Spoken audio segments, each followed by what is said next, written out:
राष्ट्रवादियों और हिंदुओं की भारी मांग पे एक हिंदू राष्ट्रवादी इकोसिस्टम हम बनाने जा रहे हैं 25, 26, 27 अक्टूबर को राष्ट्रवादियों के महाकुंभ दी जयपुर डायलॉग्स एनुअल समिट 2024 में। इसके लिए रजिस्ट्रेशन ओपन है। रजिस्ट्रेशन आप नीचे जाकर लिंक पे कर सकते हैं, QR स्कैन करके आप हमें सहायता कर सकते हैं, कंट्रीब्यूट कर सकते हैं और स्पॉन्सरशिप्स के भी ऑप्शन ओपन है। नमस्ते, आप सभी से अनुरोध है कि कृपया हमारी चैनल को सब्सक्राइब करें, वीडियो को लाइक करके उसकी रीच बढ़ाएं और उसे शेयर भी करें।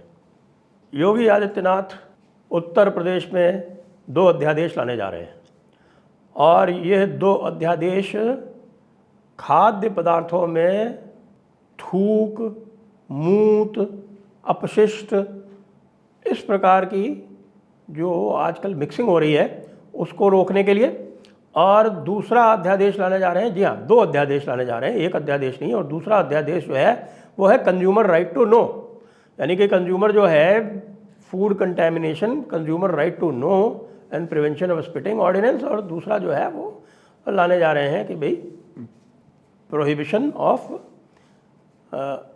एनी फूड वेस्ट और human waste, mixing of human waste in food items ordinance. ये 2 ऑर्डिनेंस लाए जा रहे हैं। बहुत स्पष्टता नहीं है इसमें, क्योंकि एक तो ट्रांसपेरेंसी का ऑर्डिनेंस है इसमें। ट्रांसपेरेंसी का मतलब कि जो भी फूड सेलर है, चाहे वो रेस्टोरेंट का हो और चाहे वो फूड वेंडर हो, चाहे जिस प्रकार का भी व्यक्ति हो, उसको यह आवश्यक होगा कि वह अपना नाम, पता और जो कोई भी उसके एम्प्लॉयज़ हों उनकी आइडेंटिटी वो पूरी तरह से स्पष्ट रखेगा और क्या आइटम वो बेच रहा है उस आइटम के बारे में पूरी जानकारी देगा। आइटम प्योर है, इम्प्योर है, इस तरह की जो जानकारियां हैं वो बिल्कुल देनी आवश्यक होंगी। और यदि उसमें किसी प्रकार की कोताही होती है तो उसके ऊपर एक पनिशमेंट होगा। वो संभवतः 3 वर्ष तक का पनिशमेंट या 5 वर्ष तक का पनिशमेंट उसके लिए बताया जा रहा है। और ऑफेंस यहाँ पर भी कॉग्निजेबल और नॉन बेलेबल होने वाला है। लेकिन जो सबसे बड़ा और तगड़ा जो आने वाला है वो जो थूक मूत प्रिवेंशन ऑर्डिनेंस है वो आने वाला है। क्योंकि आप देख रहे हैं कि लगातार मीडिया पर आप इस तरह के समाचार पढ़ रहे हैं कि किसी व्यक्ति ने तंदूर की रोटी पर बजाय पानी लगाने के थूक लगा दिया, किसी ने जूस में मूत मिला दिया और किसी ने फलों को बजाय पानी से धोने के थूक से धो दिया। इस तरह के बहुत सारे वीडियो आपने देखे हैं आते हुए। और यह अलग बात है कि इस पर किसी समुदाय विशेष का एकाधिकार हो गया है इस प्रकार की हरकतों पर, और जितने भी केस आए हैं वो एक समुदाय विशेष के लोग ये करते दिखे हैं। अब इसके पीछे क्या साइकोलॉजी है उसकी तो हम अभी बात करेंगे, लेकिन इसमें जो सज़ा का प्रावधान किया है योगी जी ने वो किया है 10 वर्ष का। यानी 10 वर्ष का जो प्रावधान होता है वो गंभीर अपराधों के लिए होता है। यानी चोरी, डकैती और यहाँ तक कि बलात्कार, इस तरह के जो गंभीर अपराध हैं उनके लिए 10 वर्ष या उससे अधिक की सज़ा का प्रावधान होता है। यहाँ 10 वर्ष की सज़ा का प्रावधान इसलिए किया जा रहा है कि यदि आप किसी को कंटैमिनेट किया हुआ, अशुद्ध किया हुआ भोजन देते हैं या कोई पेय पदार्थ देते हैं तो वह उसके स्वास्थ्य के लिए गंभीर संकट कर सकता है, गंभीर खतरा है, great danger to his health. इसलिए इसमें प्रावधान 10 वर्ष की सज़ा का किया गया है। अब आप कहेंगे कि साहब इसकी क्या आवश्यकता है, फूड सेफ्टी एक्ट तो पहले से ही है। जी हाँ, फूड सेफ्टी एक्ट पहले से ही है, लेकिन फूड सेफ्टी एक्ट के जो प्रावधान हैं वो अपेक्षाकृत नरम है। जी हाँ, फूड सेफ्टी एक्ट में प्रावधान ये है कि यदि फूड एडल्ट्रेशन से किसी की मृत्यु हो जाती है तो फूड एडल्ट्रेशन करने वाले को 3 साल की सज़ा मिलेगी। यानी कि आप ये देखिए, अभी एक केस आया था, बड़ा विचित्र केस आया था, और वो था बागपत से, कि बागपत में एक deputy CMO, deputy chief medical officer Baghpat के जो थे, उनके पानी में थूक और बलगम TB वाला मिलाने का षड्यंत्र किया गया। अब आप ये बताइए कि उससे यदि उनके स्वास्थ्य हानि होकर यदि उनकी मृत्यु हो जाती तो केवल और केवल 3 वर्ष की सज़ा होती। यद्यपि इसमें जो है वो कल्पेबल होमिसाइड या मर्डर के भी धाराएं लग सकती थी, लेकिन उनको सिद्ध करना अपेक्षाकृत संकट में हो जाता। लेकिन मज़े की बात यह है कि कांग्रेस, जी हाँ, भारतीय राष्ट्रीय कांग्रेस, वह राष्ट्रीय कांग्रेस जो अपने आप को एक धर्म विशेष का पिछलग्गू बताती है, पिछलग्गू ही बताती है, वैसे तो एक्टिंग तो ऐसे करती है जैसे कि वो उनकी रक्षक हो और उनके सारे गलत सलत उल्टे सीधे कार्यों का संरक्षण करने का प्रयास करती है। भारतीय राष्ट्रीय कांग्रेस और समाजवादी पार्टी ये कह रहे हैं कि साहब कि ये किसी के स्वास्थ्य की रक्षा के लिए ये लाए गए ये जो ऑर्डिनेंस हैं, ये लाए जाने वाले ये जो 2 ऑर्डिनेंस अध्यादेश हैं, ये है कम्युनल है। कहने का अर्थ ये हुआ कि यदि किसी के स्वास्थ्य की संरक्षा की जाए या किसी के राइट टू नो, जो कंज्यूमर राइट है, उसकी रक्षा की जाए, तो ये कुछ लोगों के अनुसार यह कम्युनल हो गया। यानी कि उनका ये कहना है कि एक वर्ग विशेष को झूठ बोलकर व्यापार करने और किसी के भी खाद्य पदार्थ में कुछ भी मिलाने की छूट होनी चाहिए। क्यों? क्योंकि ऐसा करना उनके यहाँ शुभ बताया गया है। वैसे यदि आप जाएंगे और जी जयपुर डायलॉग्स पर कुछ पुराने इस प्रकार के वीडियोस देखेंगे तो उसमें आप पाएंगे कि ये कहा गया है, एक वर्ग विशेष की थियोलॉजी में ये कहा गया है कि साहब यदि आप नॉन बिलीवर्स को, यानी काफिरों को, यदि आप उनको तंग करोगे, उनको परेशान करोगे, उनको भ्रष्ट करोगे, उनके धर्म में बाधा डालोगे, किसी भी प्रकार की उनके साथ आप परेशानी पैदा करोगे, तो आपको खुदा एक नेकी बख्शेगा।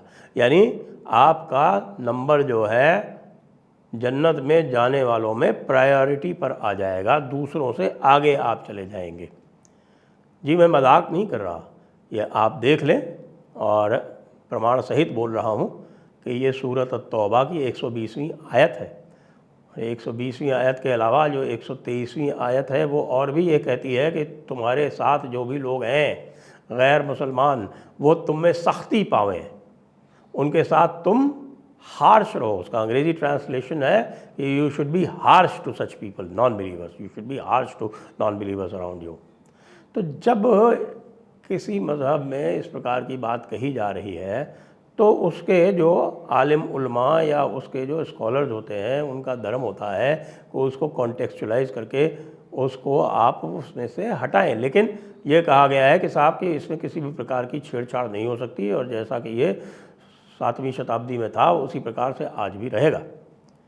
जब इस प्रकार की बात कही जाएगी और पूरा का पूरा जो उनका इकोसिस्टम है वो बैठ के सबको यही सिखाएगा और मदरसा एजुकेशन देगा, तो फिर इसी प्रकार की बात होगी। जैसा कि नेशनल कमीशन और प्रोटेक्शन ऑफ चाइल्ड राइट्स ने कहा है कि साहब सारे मदरसे बंद होने चाहिए, क्योंकि सारे मदरसे जो हैं इसी प्रकार की बात पढ़ाते हैं, वो इसी प्रकार से जिहाद की बात कहते हैं। तभी आप देखते हैं कि इन प्रकार के कृत्यों को थूक जिहाद कहा जाता है, मूत जिहाद कहा जाता है, और इनको जो है वो भोजन जिहाद कहा जाता है।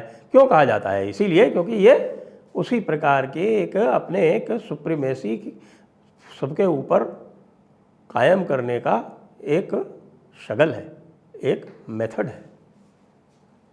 अब इस प्रकार के यदि 2 ऑर्डिनेंस आ गए और अभी अभी आप देख रहे हैं कि किस प्रकार से वक्फ के ऊपर माराधाड़ी चल रही है। अभी जमीयत उलमा हिंद ने कहा है कि वो बड़ा एक प्रदर्शन करेंगे वक्फ एक्ट में अमेंडमेंट जो लाए जा रहे हैं। क्यों? क्योंकि वक्फ एक्ट में इनको ऐसे अधिकार दे दिए गए थे जो कि बाकी पूरी दुनिया में जितने भी अधिकार हैं, कम से कम भारतवर्ष में किसी के भी जितने अधिकार हैं उन सबसे सुपीरियर अधिकार दे दिए गए थे। और वक्फ एक्ट को जितने भी कानून हैं भारत में उनके सबके ऊपर रख दिया गया था कि ये नंबर 1 कानून है, बाकी सारे कानून इसके नीचे नीचे। अब क्या भारतीय संविधान में इस प्रकार का कार्य किया जा सकता था? नहीं किया जा सकता था। तो इसको सेट राइट करने के लिए जब अमेंडमेंट्स लाए जा रहे हैं तो जमीयत उलमा हिंद और जो भी आलिम उलमा और जो भी आपके झंडा बरदार हैं इस्लाम के, वो सारे के सारे इकट्ठे होकर इसका विरोध कर रहे हैं। और उनके जो पिछलग्गू हैं कांग्रेस जैसे या टीएमसी जैसे, वो उनके साथ साथ तालियां बजाते हुए चल रहे हैं कि हाँ भाई तुम बिल्कुल करो, हम तुम्हारे साथ हैं। और चूंकि बस नहीं चल रहा, मेजॉरिटी नहीं है पार्लियामेंट में, तो रोज़ वहाँ पर बाइकआउट करने का नाटक करते हैं। लेकिन वक्फ अमेंडमेंट तो आके रहेगा, ये दिख गया। अब योगी जी ने यह और रास्ता दिखा दिया है और ये लंबी एक दूसरी लकीर खींच दी है। इस पर उत्तराखंड ने हामी भर दी है। पुष्कर सिंह धामी ने कहा है कि हाँ हम भी इसे लागू करेंगे। इसलिए लागू करेंगे क्योंकि ये लगातार हरिद्वार के क्षेत्र से, ऋषिकेश के क्षेत्र से इस तरह की शिकायतें आ रही हैं कि साहब कि इस प्रकार यहाँ पर भी कार्रवाइयाँ चल रही हैं कि लोगों को अशुद्ध भोजन करवाया जा रहा है, लोगों को धर्म भ्रष्ट करने का प्रयास किया जा रहा है। अब ये धर्म भ्रष्ट करने के बारे में भी मैं लोगों को आप बता दूं कि भाई ये जो धर्म भ्रष्ट का कॉन्सेप्ट है ये आज से नहीं आ रहा। ये शेख सरहिंदी ने तो अपने मकतूबात में यानी अपने लेटर्स में 16वीं शताब्दी में ही कह दिया था कि भाई गाय काटो, क्योंकि गाय काटने से धर्म भ्रष्ट होता है और उसकी इंसल्ट होती है हिंदू की, तो इसलिए ये बहुत आवश्यक है।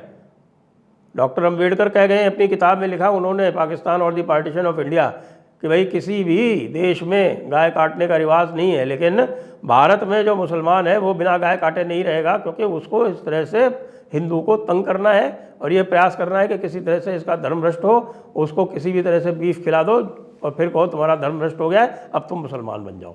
लेकिन आपको बता दें, हमारे शास्त्रों में विशेषकर मनुस्मृति में स्पष्ट लिखा गया है कि यदि अनजाने में या बलपूर्वक किसी का धर्म भ्रष्ट हुआ है तो वह भ्रष्ट नहीं माना जाता। ये धर्म भ्रष्ट तभी होगा जब आप अपनी चेतनता में, चैतन्य भाव से इस प्रकार का कोई कार्य करेंगे। अब इसका प्रोटेक्शन आ रहा है। अब योगी आदित्यनाथ जी रास्ता दिखा रहे हैं। यह रास्ता धीरे धीरे सारी सरकारें पकड़ेंगी पूरे भारतवर्ष में, और न केवल पकड़ेंगी, केंद्र सरकार को भी इसे अंगीकार करना पड़ेगा। इसलिए एक बार पुनः बधाई हो योगी आदित्यनाथ की कि योगी आदित्यनाथ जी जो कहते हैं वो करके भी दिखाते हैं। जय हिंद, जय भारत, वंदे मातरम।